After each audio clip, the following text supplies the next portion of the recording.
It's me. No, it's me, Renee. I'm back. And yes, last week I wasn't really here because life happened.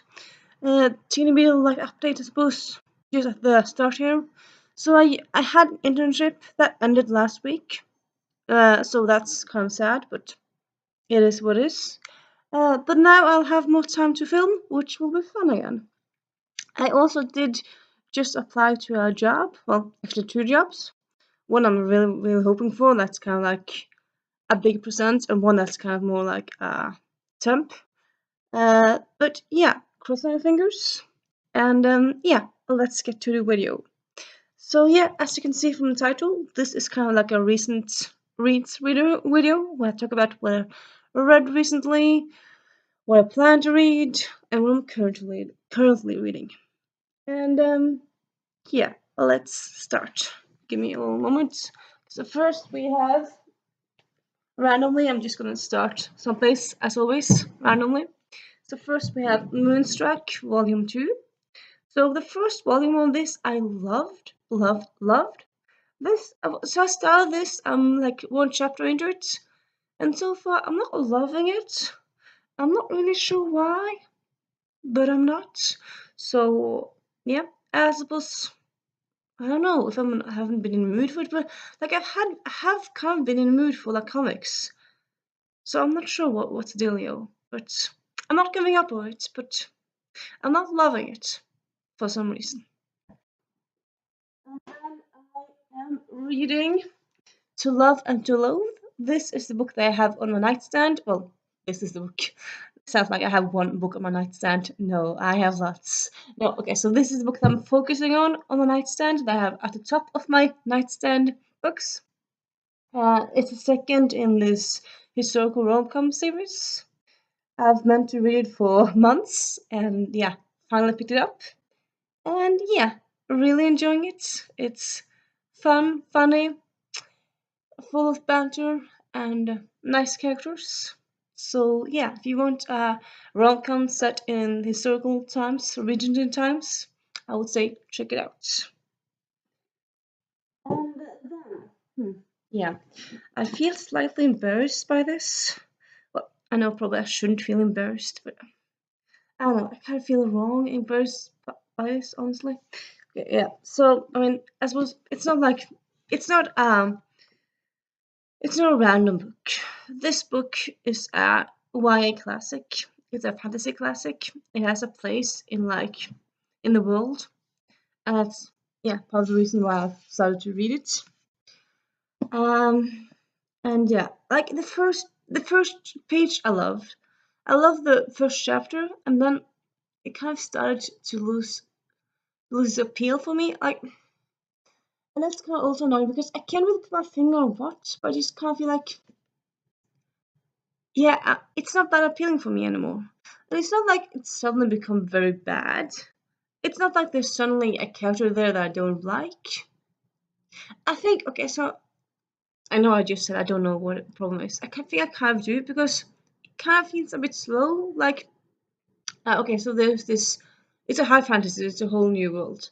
And but like in the beginning they kind of they start by going to uh so this sibling two twins, they go to two different schools but you just follow the one twin, and so it's kind of like your ordinary life at this school, and not that much really happens. I mean, some things happen, but it kind of, yeah, it feels a bit slow. So I'm slightly thinking of DNFing it, but I kind of also want to give it a chance, just kind of supposed to reading it now and then, and hopefully after a while kind of pick up and I'll enjoy the rest of the book. It is because you're kind of probably thinking, what book is it? What book is it? The Song of the Lioness by Tamora Pierce. It's the first in a series. I think there's more series with this protagonist Alana. I mean, I know this more series in like this universe, and this is the like first book, the first series, first book in this first series in this universe. So I kind of thought like nice place to start because yeah, I've heard lots. Honestly, I heard only good things about Tomorrow Pierce and also Alana, so I wanted to give it a try. And then like these days there's a podcast who's talking about this book. So I thought like, okay, now's a good time to try. And yeah, I'm not loving it. Also, you might think like it looks big. Okay, so this is actually a bind up of the first two books in the series. So it's not just one, but it's two books. I still have like I think like yeah, I still have like around 100 pages left in the one book that in the first book of this bind up. So yeah, not sure. Like I suppose if you read this book, please tell me to continue. I do tell me to continue. Like if you read it and you love it, like give a motivation to continue, or if you want to. I do know that Annalisa from Annalisa Eli has read this and loves it. I'm not quite sure like if it's just me being weird or like if the beginning of the book is kind of slow. I suppose sometimes beginning of books are slow, but yeah. As of now, I haven't DNF'd it. And then let's get to two books I finished yesterday. So yesterday was Sunday. So yeah, this is going up the day I film it, hopefully. Um, and yeah, it was sunny and nice, so I decided to sit outside and read, as you do. So yeah, I started. Well, no, I didn't start. I had already read like a few chapters, but I read most of American Royals Rivals. So this is the third book in the series.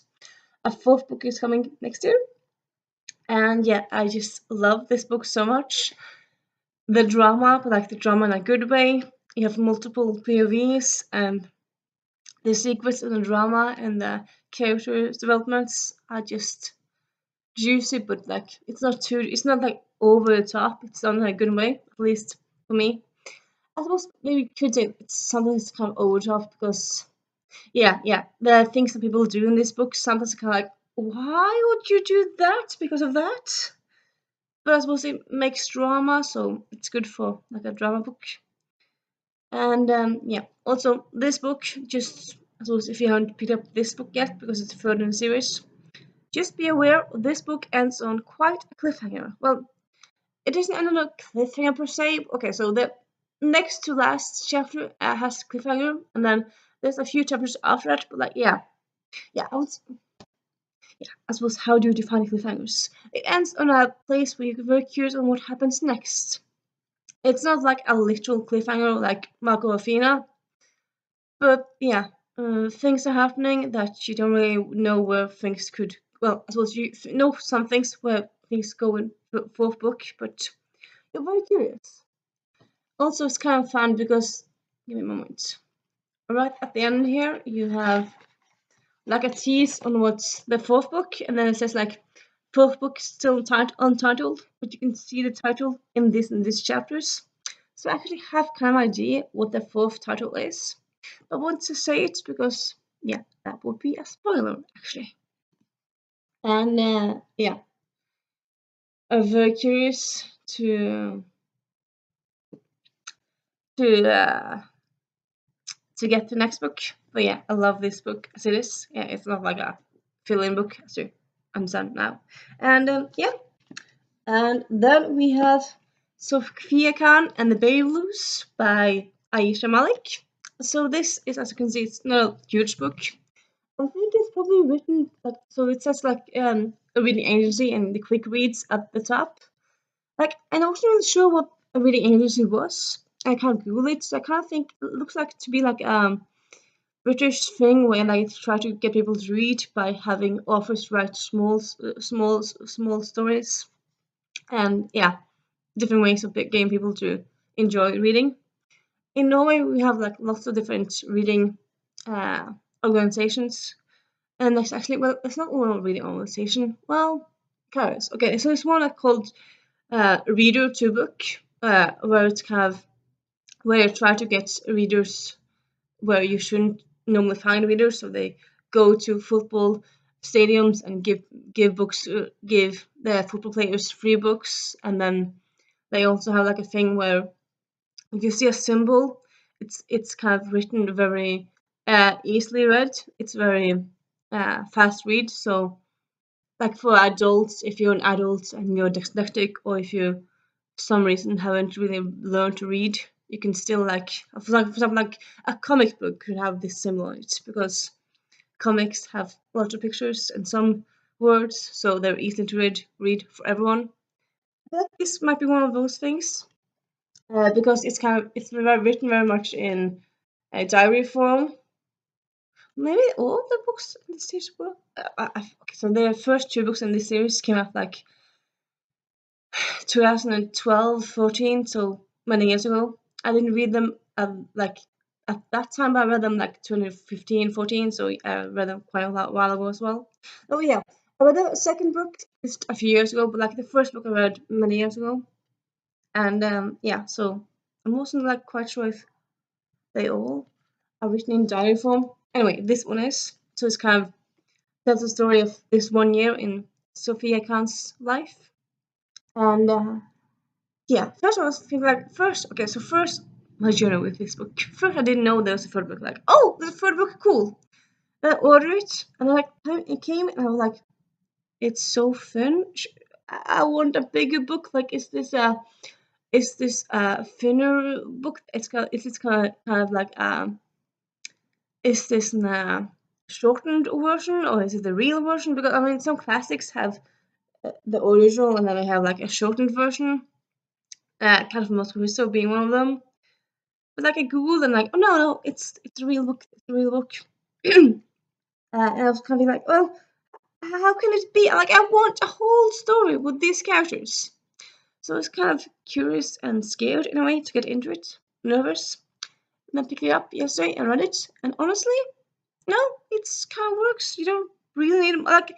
Yes, if she wrote like another short story like this one or a fourth book, that would be cool. But anyway, like this works as it is. It's like a full story in a way. I suppose it couldn't work as it is if it was the first in a series because I think a lot of the reason why it works is because sorry, it's because you already know the characters because it's the third in a series. So you base like it's very much based on you knowing the characters. Even though yeah you get caught up like if you've forgotten stuff you kind of there's a bit of recap in the beginning, but still. Um, And yeah, also like the second book kind of ended in a sad way. So I was very happy that we got this third book where it ended quite happily, as also the first book did. So yeah, Sophia Khan and the Baby Blues, definitely a book you should check out if you're interested in a short, fun read. And if you have read the first two books, you have to read the first two books.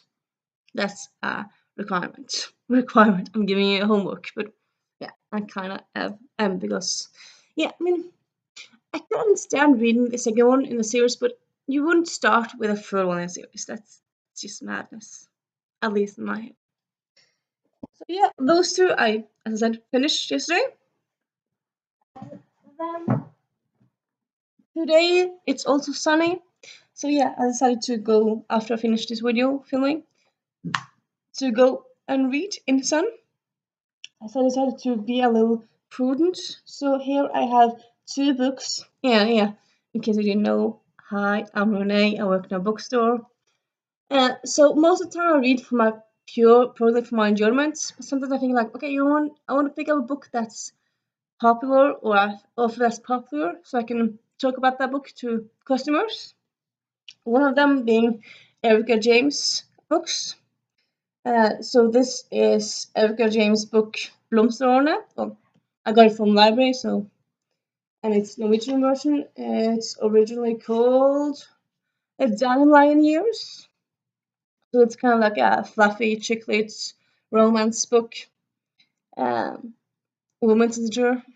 I don't never really know how to because I mean for a while you said chick lit and then after a while chick lit kind of became this bad term and I'm not really sure because I don't really think this is pure romance, but it's romance in it, and it's like based around a woman, so woman's literature. But I was just like literature feels so heavy. It's not literature. It's woman's fluff. Ah, you get what I mean.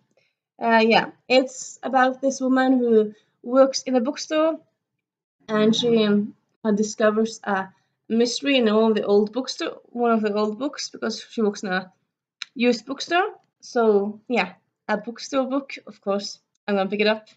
But also, Erica James can have what to read about her, some about her, by her. I already tried Wilson Riley earlier, and honestly, I don't know what's dealing with her is. I don't like her at all. At all, I can't really say him.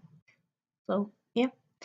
I also tried one Norwegian historical author. No, she's not good at all. So like some books, I'm kind of like, why do people buy you? What's the dealio here? I don't understand.